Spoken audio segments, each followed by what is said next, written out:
Hello, everyone. I think we're going to get started here with some love and honor to Bernice Johnson Regan in the New World Coming. And I'd like to start today with land acknowledgement. I know that folks are coming from different parts of the country and from Turtle Island, and Thrive East Bay is located here on unceded Huichin territory of the Chochenyo Ohlone people. And I share this to both acknowledge the theft of land and the harm of white settler colonialism, as well as including the guidance of Indigenous people and how to come into right relationship with the place that we're in. And I know that land acknowledgement is only a small step of beginning to reckon with the history of this country and to repair. So we want to say that, and to also invite you to find out more about the territory where you are at. And please feel free to keep introducing yourself and where you're located. And there's some resources in the chat of why we do land acknowledgement from Canyon Coyote Women Sayers, as well as a link of where you can find out more about where you are sheltering in place or where you are living at nativeland.ca. And if you're in the Bay, I would also encourage you to check out Segorote Land Trust and consider making a contribution to this urban and Indigenous women movement to bring us back into right relationship and to reclaim sacred land and sacred sites. So I want to welcome you all to this conversation called Shaping Change, Disorientation for a New Orientation with Miakoda Taylor. And this conversation is hosted by myself, Aryeh Shell, and I am a founding member of a community called Thrive East Bay. And we are about 5 years in the making. We are a group of folks who convene at the intersections of belonging, of meaning, of arts and social change. And this conversation is a part of a series of offerings that we're hosting right now called Medicine for These Times, as a way for us to nourish our bodies, our minds, our spirits, as we navigate this moment, this historical moment we're in, and how we can move through it as a portal into the world that is coming, that we are building with our hands and hearts. And I just want to start by grounding us in this current moment that we're in and recognize that we are in a time of unprecedented, exponential, rapid fire change. We are in the midst of a global pandemic, as we know, of the coronavirus, where there have been now nearly 17 million cases globally and 662,000 deaths. Here in the US alone, we've seen over 4.5 million cases and over 150,000 people have died, and that number is rising. We know that this virus is disproportionately impacting Black and Brown and Indigenous communities because of the underlying pandemic of systemic racism. I just want to take a moment to honor the lives and the families of those who have passed.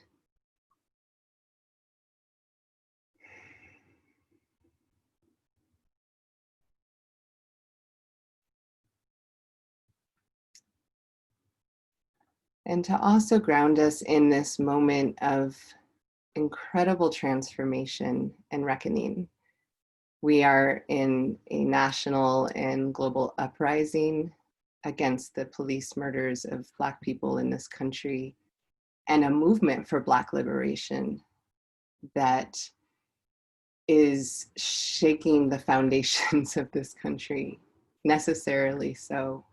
We are seeing the conversation of anti-Black racism and white supremacy at the center of our national conversation, and in organizations and schools and neighbors and families and around dinner tables. We're seeing Confederate and colonizer statues coming down. We're seeing the police departments being defunded, and that money and those resources being reinvested into social services. And that is a movement that is rising, and people organizing and have been organizing for decades, but this multiracial movement that is rising to shape the future in the world that we want, that is a more just and liberatory future for ourselves and future generations. And we are also rapidly approaching and have passed even tipping points of climate disruption and ecosystem collapse. So we're in times that are deeply disorienting and uncertain. And the future very much lives in our hands. And for us to be able to skillfully navigate through these times and come into right relationship with the land, with each other, with our ancestors and with future ones, that is really at the core of why we have invited Miakoda to share with us some practices and insights and what you've learned, Miakoda, in your journey and in work, and how we can be in relationship to change itself. And Miakoda, I'm so excited to have them here with us. I'm going to introduce them, but I want to start by just sharing a quote in which you describe this body of work that you have both developed and are stewarding, called Fierce Allies, that can support us to navigate through some of these changes. You've said that Fierce Allies is not about making the work, conversations, and relationships necessary to create equity and justice easier. It is about increasing our capacity to stay in them fiercely, skillfully, and resiliently when they are hard. And it's hard right now. These times are hard, and what we have to reckon with is hard. The amount of harm that has been done and continues to be done, and that we're enacting upon each other and the earth. We need to be able to stay in it and stay present and open and connected with each other. So I'm so honored. I've known Miakoda for over 10 years. We met in a Theater of the Oppressed workshop and through the Moving On Center. And I have witnessed you over these years drawing from your own lived experience, from your own traumas, from your own wounding, to develop this body of work, to bring this medicine forward. It's like been forged through the fire of your own body and spirit. And so it's deeply earned. And your humility in the ways that you walk in the world with such integrity, in fierceness and softness. I'm going to read Miakoda's official bio. Miakoda uses they, them, and we, us pronouns, and is the Fierce Allies founder and chief steward. Miakoda Taylor is a two-spirited descendant of both Indigenous ancestors and immigrants to this continent. They are a settler, resettled as a result of choice, slavery, and the Trail of Tears. They currently reside on Chochenyo Ohlone land, also known as Berkeley, California.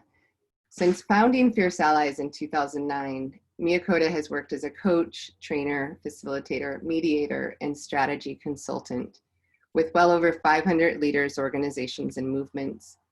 Their clients and practice partners represent a wide range of sectors, including food justice and food sovereignty, public health, environmental justice, restorative justice, child and family services, Indigenous arts, technology, immigrant rights, education, land conservation, and criminal justice. They also possess a shared commitment to ecological sustainability and equity. They bring in-depth experience in the fields of restorative justice, somatic trauma healing, embodied and popular education, group facilitation and conflict transformation, earth-based spirit consciousness, storytelling, and ritual informs Miakoda's work. And have done extensive work teaching emotional and social intelligence to incarcerated populations in adult and juvenile facilities in Northern California. Miakoda and their people are challenged by physical and emotional disabilities, victims and perpetrators of oppression and trauma, harmed by and beneficiaries of systemic oppression. They are humbled and proud to call all of these people, all living things, and all of you, their relatives. They love and hold themselves accountable to and for the health and safety of all our relations, past, present, and future, two-legged and otherwise, and also a new mama to a beautiful new being that they're stewarding in the world, who is a delight. So I want to welcome you, Miakoda, and invite you to start us off with a grounding practice. Thank you, Aryeh. It is a pleasure to be here with you and with all of the other people viewing this. I just have a lot of respect for you and the work that Thrive East Bay is doing and how you all continue to rise to the moments and what is needed for our community. So I'm just really grateful to be held in this space by all of you. Sure, I'd love to lead a short grounding practice, and I feel like I want to just give a nod to generative somatics, which for those who are familiar with their centering practices has some resemblance to it, and it's also somewhat different. So I invite a beginner's mind to those of you who are familiar with it. So if you're comfortable, feel free to close your eyes or soften your gaze and take a few deep breaths. Really allowing and inviting your skin to expand in the many dimensions that make us who we are. So maybe starting with dropping roots and letting those roots anchor us in the earth, letting your weight be held by the earth, and breathing into your length, resting in your skeleton. And it's designed to have us rise up, grow tall, take a stand on behalf of the things that we love. Taking a few breaths into your depth, starting with the back, where we connect with our ancestors and our experience, which informs our ability to be skillful in the present and the future. And then breathing towards the front, where we meet the unknown, which is ours to shape, as well as where we meet future generations and our accountability to them. And the space in between front and back, between past and future, the present, bringing our presence, our responsibility to our legacy and this movement of time. And a few breaths into our width as well, where we're designed to impact and be impacted by those that stand by us in the present, both allies and adversaries alike. And I want to say that one again. We are designed to impact and to be impacted by all of life. So can you rest in that aspect of your design and trust yourself to it? And lastly, just take a few breaths, letting those different dimensions impact and be impacted by one another. Seeing if you can find a sweet spot of resilience that comes at the intersection of differences. And as you find that, I invite you to find a sensation in your body and just note its location and a few qualities. And I'll invite Aryeh and I to do the same. And maybe Aryeh, as you share yours out loud, I'd love to invite everyone to let yourself be impacted by what Aryeh shares, and then I'll share mine and invite you to let yourself be impacted that way, and invite that as a practice that we continue in the journey. So feel free to open your eyes. And Aryeh, if you wouldn't mind sharing your sensation with us. Yeah, I'm feeling some fluttering both in the heart region and in my solar plexus, and in a softening through my chest as I rest into this kind of relational field. And I can also feel sensation like just energy in my back body. And I will share my sensation. My lower back and it's almost like my kidneys feel like they're bean bags. Just kind of heavy. And and grounding, Mm-hmm. and how that it's almost like that grounding gives room for the front of my torso to rest and expand from there. Mm-hmm. Yeah. Yeah. And I'll just say, Aryeh, I'll invite you and the participants, the people, the listeners can do this as well, but I will likely share sensations throughout because it's a foundational practice in our work to keep staying centered in the body as we have difficult conversations. And so I invite the participants to the listeners to do that themselves. Keep checking in with your body as a resource to yourself. Our bodies are wise, so please use them. Thank you. Yeah, so much to learn from our sensations, and feel free to add those in the chat if you would like to participate in that way. Thank you for bringing us into all the dimensions of our being, especially in this two-dimensional flat screen. It's really helpful to flesh out. So I want to start our conversation by unpacking the title.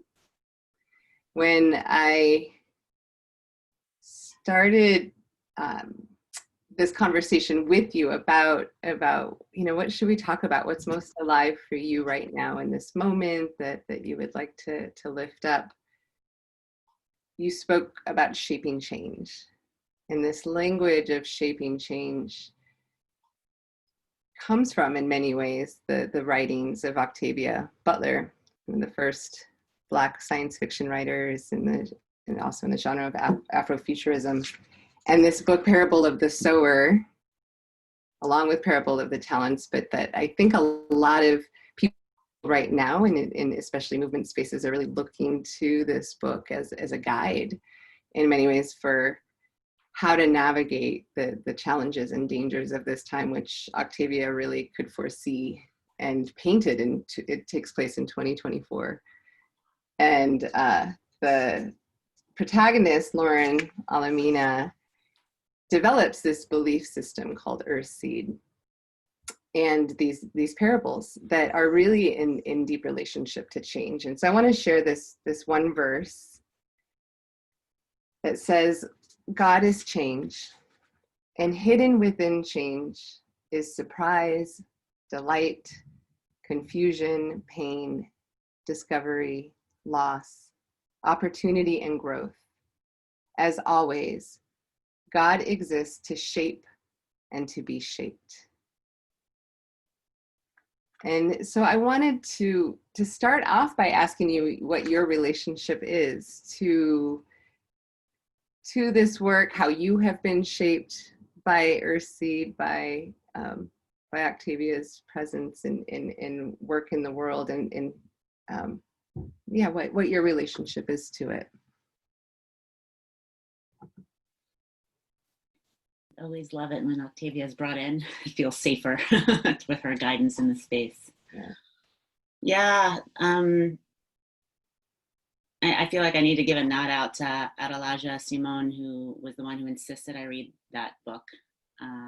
And it has been I read it at least 2 or 3 times a year since the first time I read it. And as soon as COVID started throwing itself down, that's the first book that I picked up. And it's been a great, it's just a guide. It's a guide that invokes the imagination while also giving very clear ways to navigate this space. And as a result, I've really taken some of the concepts from this book and employed them, into my life.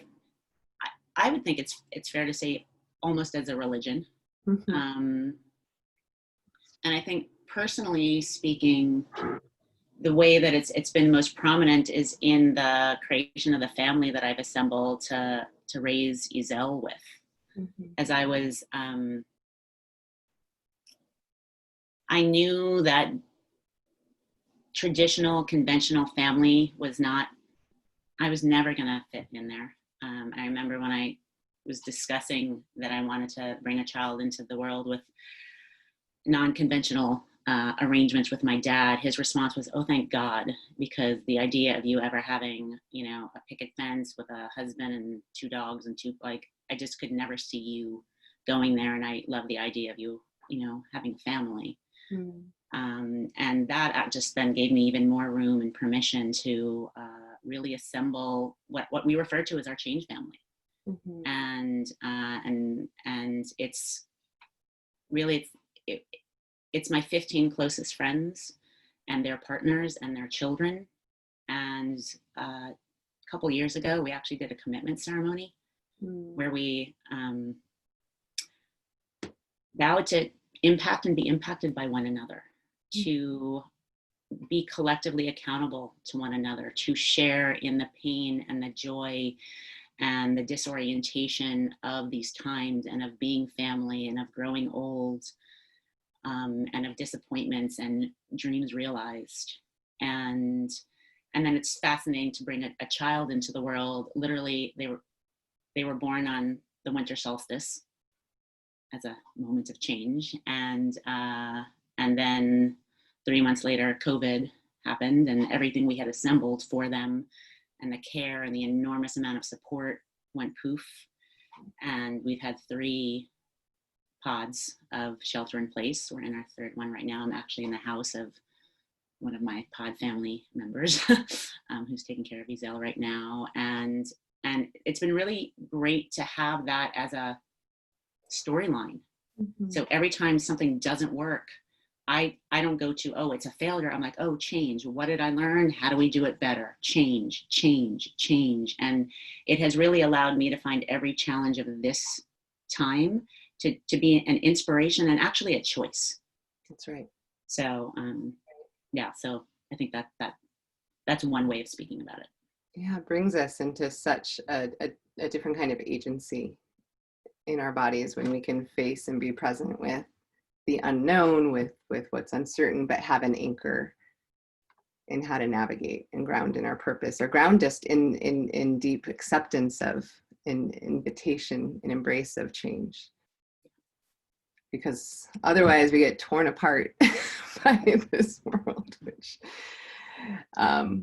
which is changing so quickly. And you have developed your body of work that you call Fierce Allies, with this as really a center point. And I know that you have gone through so much change yourself and transformation, and are deeply committed to your own healing and growth and evolution. And so I'd love for you to share with folks more about what Fierce Allies means, what it is. How is it in service to supporting us to prepare for and navigate change? Where did it come from in you? I'll share sensation first. So the beanbag has moved to my my pelvis, I guess, but it feels like it's the front of my pelvis. And again, it feels like it's grounding me. Mm-hmm. It's funny. My father, when I was first doing this work, as I think many of us have experienced, our parents don't necessarily understand what we do. They're like, why can't you just be a teacher? Like, I know what a teacher does. But he decided he did not want to be, he wanted to understand it. So he sat on my website and took notes and wrote down all these questions, and then literally sat me down and grilled me for about 2.5 hours. So what does this mean, and how does it work? And people will actually pay you to do that. Mm-hmm. And then eventually he was like, oh, and that's why it's called Fierce Allies. I'm like, yep. And he's like, oh, and this kind of applies to all relationships. I'm like, yep. And he's like, and you've been doing this pretty much since you were 5. Mm-hmm. I'm like, yep, pretty much. And I think what he meant by that is,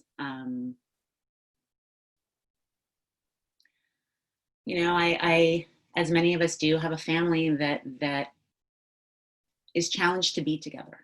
Mm-hmm. My mother was disowned for marrying my father because he was Black. My mom is white. There's a lot of pain and suffering and difference within our family that from a young age didn't make sense to me. Mm-hmm. And I don't know if I was naive enough or courageous enough, probably a little bit of both, probably mostly naive because I was young, just like, oh, I'll try and fix it. And so, you know, was always sort of trying to be the bridge builder between those differences, and always really meeting people where they are and loving them for who they were and how different it was, and being like, oh, how cool if all these things could work together, with varying degrees of success. And I'd have to say mostly with failure. You know, I don't feel like I brought the parties together as well as I had hoped. And then in, I guess it was 2007, I got really sick, you know, and it was largely a byproduct of, I think, systemic trauma as a, you know, person of color in the United States, but also as a survivor of sexual abuse, and really the trauma of how I never acknowledged it and just kept going. And at some point, at that point, my system was like, nope. You need to acknowledge and integrate this, or you need to kind of die and get off the planet. And that brought me into somatic practices. That brought me into restorative justice, victim offender, dialogue work. That's where I met you when I first met you when I was in the throes of that breakdown for breakthrough, disorientation for new orientation. And you know, and I feel like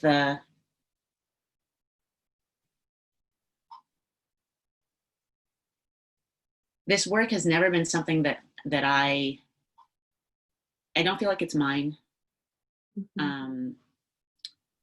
I don't really feel like I develop it. I feel like I steward it, and that's why I call myself the chief steward of it. Is, you know, this, I'm very clear I was placed on this planet to do this work. I've been asked by my ancestors, past and future, to do this work. When they were asking me to do this work during my breakdown, I pretty much said, I'll do anything else, because I've been trying to do this since I was 5 and it almost killed me. And the request was unrelenting. And it was literally coming through dreams and visions at an intensity that finally I said, okay, I'll do it if you support me, universe, in doing this, and make sure that I survive and thrive. And then I threw my hands up, and the work has continued to unfold. And, you know, and I think one of the pieces I also just want to acknowledge in it, particularly around the work with incarcerated populations and victim offender work, is when I was a victim on a victim panel for victim offender dialogue work in San Quentin, what I came to realize was how much the work the offenders were doing was about transforming shame, and also about working with rage, skillfully working with rage. And as I watched these men serving, you know, reeling long sentences, I think they were all lifers, work with these two medicines of shame and rage, skillfully, thoughtfully, richly, fiercely. I was like, if they can transform shame and rage into medicine, then the rest of us can too. And so that opened the door for me to lean in to what I was being asked to do. And can you paint a picture of what, I know it changes depending on who's in the room and the purpose, but just give us a little window into what a Fierce Allies convening or workshop might look like. Yeah, I mean, generally my work is for advanced practitioners of change, really advanced change agents who are comfortable with discomfort, like shaking things up. And really, you know, in a lot of ways, I designed this for me. This is what I wanted as somebody who's one of those people. There was no place for me to train except on the court. And that felt like a useful place to learn, but there was a risk involved that didn't seem necessary. So I was like, what if I bring all of those of us that are really pushing the envelope together and use a lot of pop ed pedagogy to support us in learning from each other and going hard. And so these trainings are generally people going hard and really being willing to make mistakes, really committed to learning from the mistakes and learning not just from our mistakes, but from other people's mistakes, and then learning how to give feedback to people when they're messing up, and really pushing the envelope in not just a container that it's safe to do it, but that it's generative to do it. And in the process, building relationships with other people who continue to be your peer partners in the growth and development of this movement, whatever. And the movement to me is just literally change, moving things forward, or different, or side, or busted, whatever's the direction. Right, disorienting. And there's, you know, there's a fierce truth telling that feels like it's central, that builds trust in, you know, in navigating through harm and addictions. For sure. I think the trust gets built in the trenches. Yeah. You know, if you get into the trenches, mess up, and fix it together, those are the people you trust the most, because I can go through something difficult with you. So then you want them along. And so that's actually what we're building in our trainings. And then we're actually, most of these people are facilitators and trainers. So then we're collectively developing tools and practices and using Fierce Allies tools and practices to do what I refer to as distributive leadership. So how do you do the same? Then go into your team and not teach them, but facilitate them to learn from each other and be willing to make mistakes and build that kind of trust. Because in my opinion, the best insurance we have for the times we are in and ahead is relationships. It's not money, and it's certainly not an insurance plan. That's right.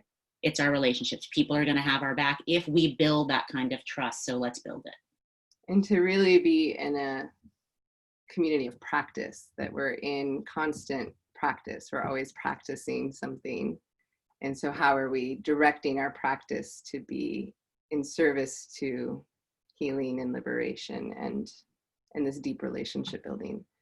Correct. I'm curious, when you speak about pop-ed pedagogy, which I love. I'm a pop-ed pedagogy nerd. But for folks who don't know what that means, can you say a little bit more? And I know you're really drawing from lived experience and reflecting on what, you know, what you're doing together and applying that. I mean, I think that the simplest way to think about it is the people know. You know, often people come to Fierce Allies, what should I do? And I just come back, I'm like, what do you think you should do? And what are you concerned about? And so how do you want to address that concern? Like, we actually know, how to, in our whole system, our bodies know how to live in right relationship to our ecosystem, right. But we've been socialized and educated to live in a way that's destructive and that's competitive and all of these other not useful ways. I often hear people say, you know, in these trainings, what you're teaching is common sense. And in a lot of ways it is. I mean, we know how to do this, but we're doing something else. And so pop-ed pedagogy is really, I think, a methodology that really taps into that deeply, calls it forth and facilitates it as that's what's leading, that's what's teaching, and to teach people to trust themselves and to trust each other and to stop looking outside of ourselves for validation, for information, for really anything that we need. Everything we need, we have. That's right. We have it right here, right there, right here. We don't need anything more. And so can we let go of that and be like, wow, how rich am I? Yeah. How rich are we? When you say that, I can just feel my whole body settle. I feel like this kind of more weightedness in my pelvis, but this excitement of just remembering. It's really a process of remembering. And I'd like to go a little deeper into this piece around disorientation for a new orientation, which, you know, a lot of syllables in there, and our bodies in many ways are wise and wired for safety, right? We've got our brainstem operating, always tracking, always vigilant, you know, or in some ways just being in relationship with our changing environment to make sure that there's some level of of relative safety. And we know that in our world that is relative, given our different social locations and given that threat is around us, you know, on so many levels. And, you know, our bodies are wired for homeostasis, to find balance in the midst of change. And so how do you conceive of this disorientation for new orientation, and what are some practices that you all use to help people get comfortable with that and to get competent and skillful? I'll share a sensation. You got me excited, so I'm going to share a sensation.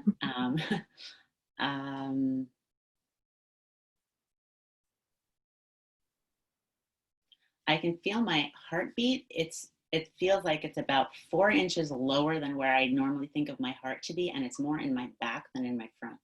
Mm-hmm. You know, I was not thinking I was going to answer this way, but as I heard you ask the question, I feel moved to say, yes, I agree. And I know that we are wired for stability and safety and homeostasis. I also believe we are wired for adaptation. That's right. But we keep wanting that one. We keep buying. That's the one. What you just shared is the one we're like, oh yeah, stability. Let's go for that. And then let's tell everybody that that's what we're wired for, and anything else feels like too much risk. And I think we're undermining our capacity as a species, which is what is going to render us extinct. Right. And we're in constant evolution. We're in constant evolution. Change is the only constant. That's right. You know, let's come back to the idea of God has changed. Yes. How is it that, you know, truth, now I'm going to blank because now I'm nervous because I'm quoting, but how does that mean, the primary verse that we thought about sharing? The only lasting truth is change. God is change. I know that part. Anyway, I'm blanking because I'm nervous. Anyone knows it, please drop it in the chat. Yeah. I think it's the first verse. I'm sure somebody has it. Yes. But yeah, it's knowing that is true. I'm leaning towards, I feel like it's an underdeveloped muscle. That's right.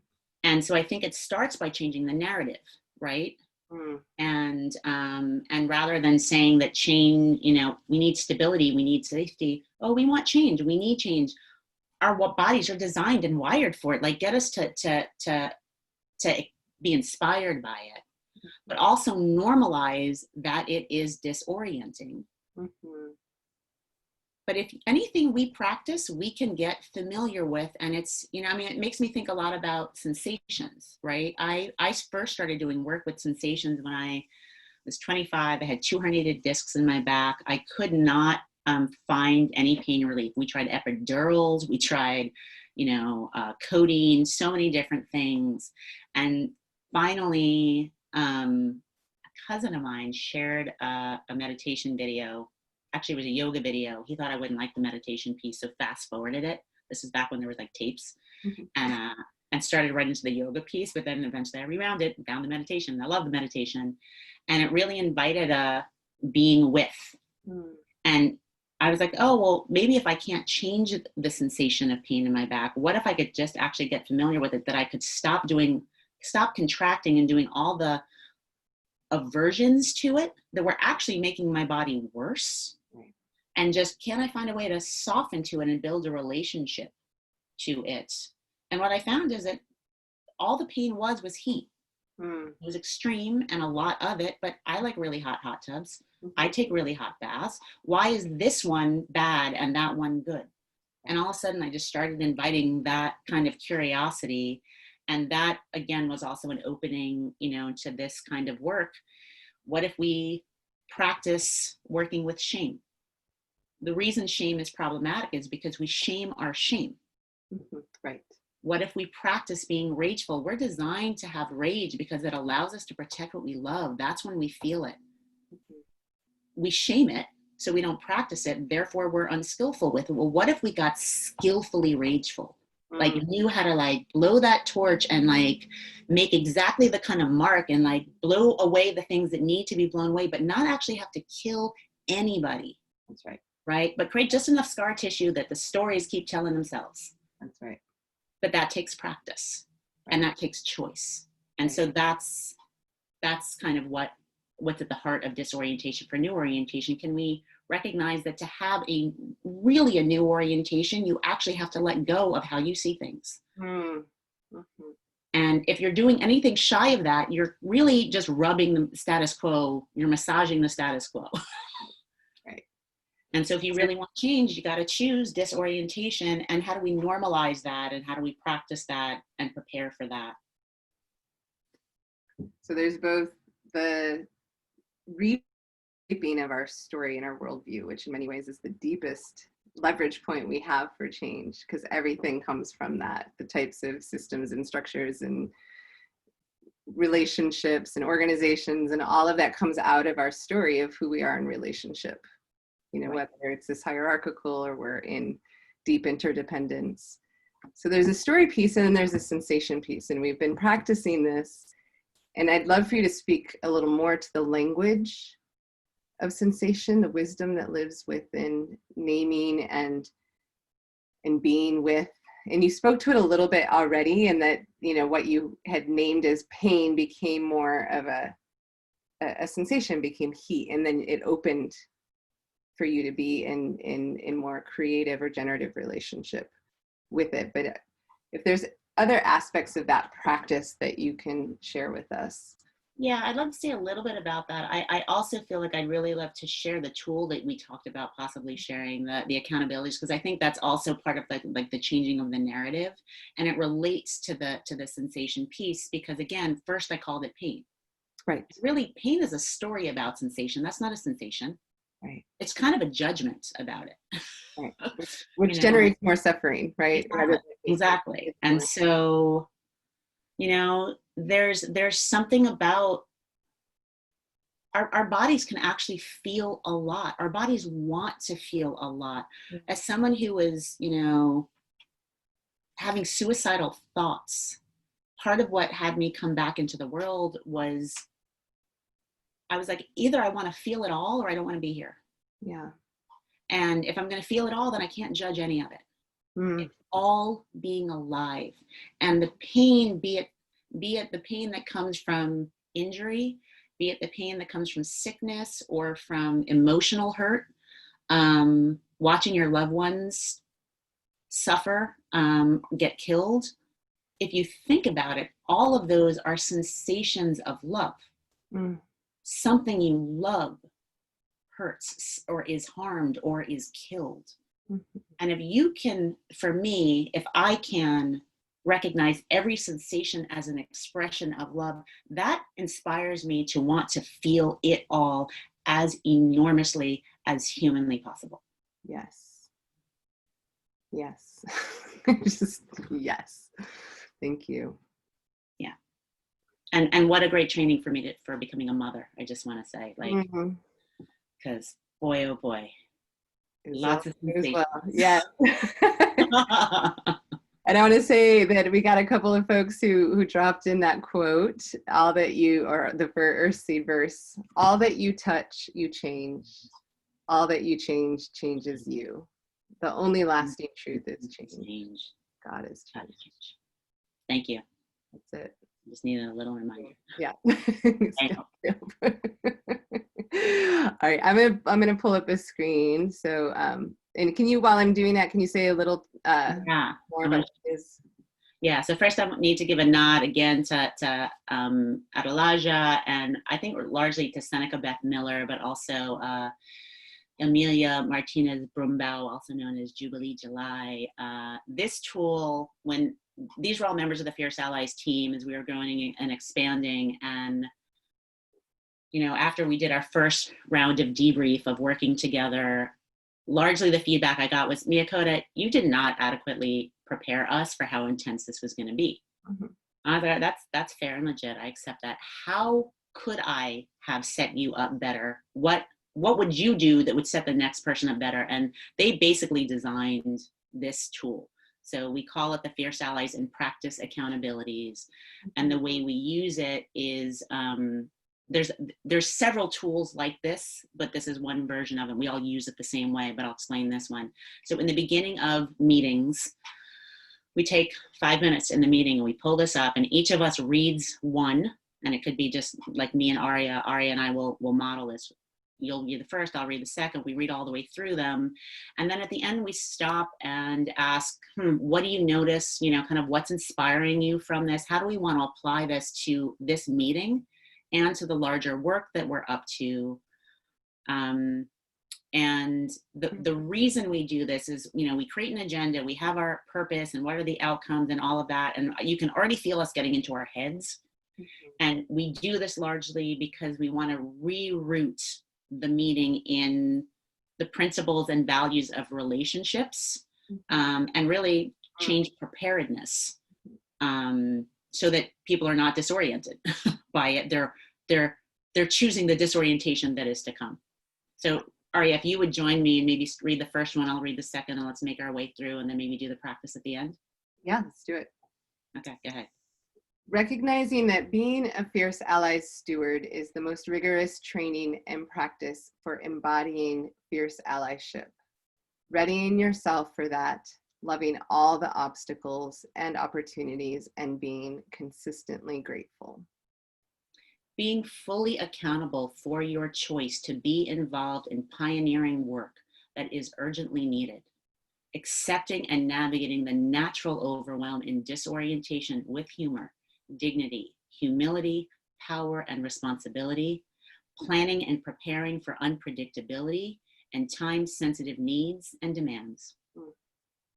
Maintaining, enhancing, and embodying personal dignity and self-care practices. Standing in I don't know as a place of power, abundantly asking clarifying questions with dignity and humility, demanding clear articulation. Generating proposals, solutions to tensions that create win-wins, mutual accountability, and increased role autonomy. Interrupting business as usual, letting go of habits and preconceptions and pursuing new possibilities.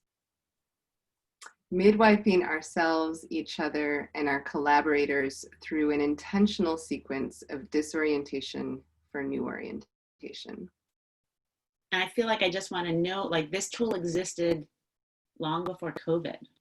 And I remember, you know, in one of the first meetings I had after shelter in place got thrown upon us, and we pulled up this practice and we read this, and, you know, the team member on the call was like, wow, like, this is so useful right now. and it made us really think about how much this work is about shaping change, about choosing disorientation for new orientation, and how relevant that is in the times that we are in and the times that we're moving more and more towards. That's right. And one thing that stands out to me a lot is this standing in I don't know as a place of power. There's just so much that we don't know about COVID, about tipping points, about the future, about ourselves, our own bodies, about, you know, there's this, we're swimming in mystery. And there's that, you know, that old story of wanting to grasp onto certainty, wanting to know what's going to happen. But that knife edge of not knowing, you know, is this place of power, bringing out our courage and fierceness and creativity. Yeah. Could you scroll back to the first page for a second?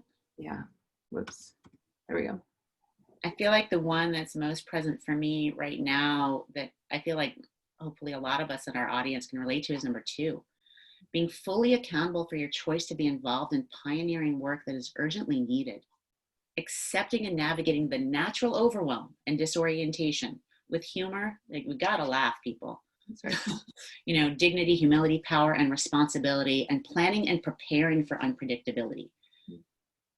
If you just decide that that's how we're going to do it, then that's how you can do it. Otherwise, literally, you're just overwhelmed. Right. And knocked off your seat often. Exactly. But it's really nice to like read this and be like, oh yeah, I did choose this. I decided to be part of, you know, work that's going to address climate chaos or, you know, injustices or equity. And it is urgently needed. And we can't let that pull us down. We have to navigate that responsibly. How do I want to do that? Right. I see a lot of the both and, like really holding the tension of both preparing and creating this space and allowing for emergence and unpredictability, but also knowing that things are urgent, we need to act. But there's like, how do we hold the both and of slowing down and responding to this very, very urgent moment in the needs of our communities?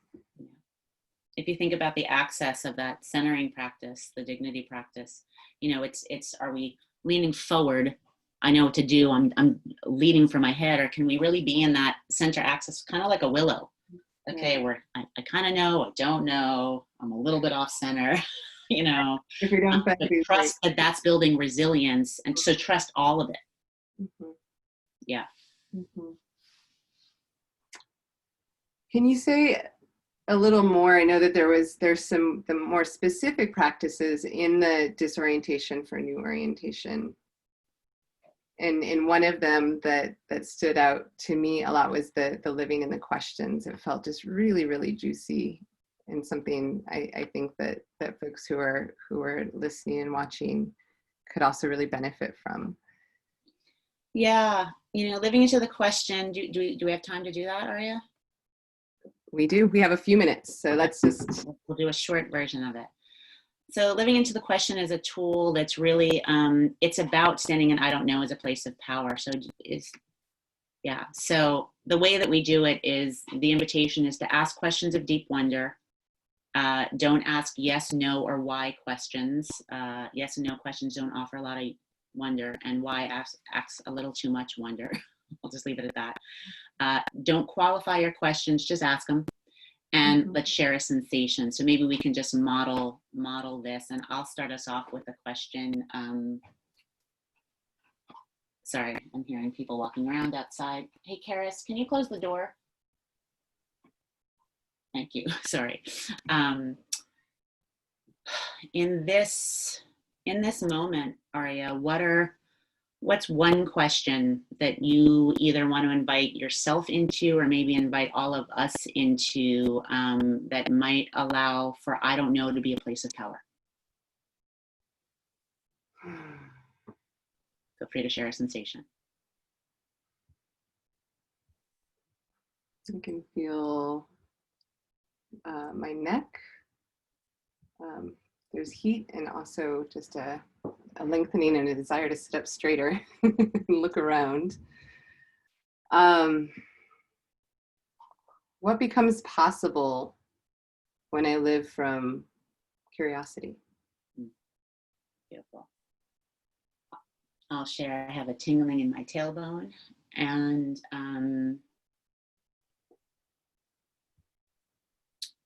how do we hold ourselves accountable to each other in ways that feel resourcing and not draining? Mm. Mm.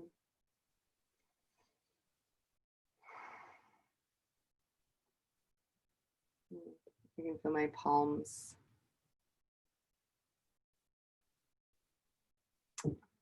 Both tingling and sweating when I think of that. I'm wondering also, just would love to invite folks to put in your own questions of deep wonder, and to live from this place of, you know, we are a miracle. This life is a miracle. And so how do we really practice living into deep wonder and feeling it all in the way that you said so beautifully?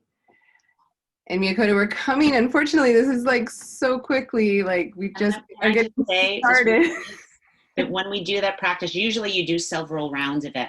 So it keeps going deeper and deeper, and we're running out of time, so we're not going to do that. But hopefully people can imagine, oh, I got inspired by what Aryeh said, and then that makes me want to ask this, or I have this totally other question, and how we can send us into a place of, I don't know, really, again, is that's where we want to be, as opposed to having surface answers. And the real invitation is to not necessarily look for answers, but to really honor questions and curiosity and humility as valuable unto itself. So now you can transition us.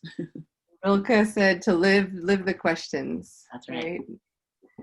And I see there's some beautiful questions coming through the chat. And also there was a question about having access to the tool. And so I just want to invite you, Miakoda, to let people know how they can find out more about your work, to engage you, to be in conversation. And also there's your book. I just want to let everyone know that in addition to being a new mama, Miakoda is giving birth to a book called The Power of We that is being collaboratively written. Can you just say a few words about the book and, Sure. and what you're discovering through the process?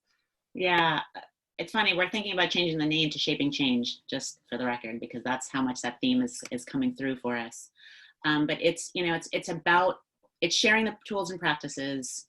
It's also sharing the stories, like some of the ones I've shared here, like why did they come through me? How did they come through? And then sharing stories of how they're being applied in the field. So I'm actually writing the chapters collectively with clients, past and future clients. And so, because that's the work. We don't know how to do the work if we're not walking the talk of it. So the work is evolving as we're talking about it. And you know, this work is about, again, training trainers. And the best way to become a trainer of trainers is to teach. And so inviting my clients to be the teachers of this, because they've already taught me so much. So how do they own that? And they own that by actually learning how to articulate it in this format. And so they're my co-conspirators in this. And it's super exciting. It's probably the hardest way to write a book, but I can't think of doing it any other way. And it's coming slowly, but it'll be to you soon. And if you go to fierceallies.com, that's our website, and you can read more about the work and find out how to access our services and sign up for our mailing list, and we'll share more resources as they come through. Beautiful. And Joshua dropped your the website link into the chat. And I just want to honor, you know, this time of paradigm shifting from this old story of separation and disconnect and individualism into this knowing, the remembering of our deep interdependence and relationship, and the ways that you don't just talk story, but you embody it and you walk it with such integrity, and you learn through the practice of doing it and being it. And so I want to honor you. I want to thank you for your beautiful spirit and wisdom. There's a lot of love in the chat for you, and just to make a couple of announcements that the video of this conversation will be available on YouTube and Facebook. It will also be shared with folks who have attended, and to stay tuned for upcoming offerings from Thrive East Bay and Medicine for These Times. Next Wednesday, August 5th, I will be co-hosting a work that reconnects Spiral of Resilience, looking at trauma and grief and resourcing. The Thrive East Bay Choir is getting their EP, and they're going to have a music video launch party on August 9th. So please keep tuned. And Miakoda, if you could close us out with some words.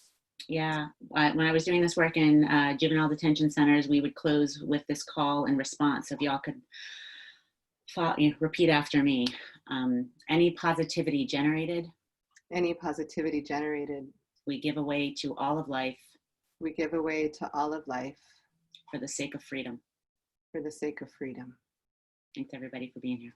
Yes, thank you. Thank you each. Thank you, Miakoda. Thank you, Earth. Thank you, Isel. Thank you, ancestors and future ones, for coming through this incredible spirit. Yes. They say love is the way.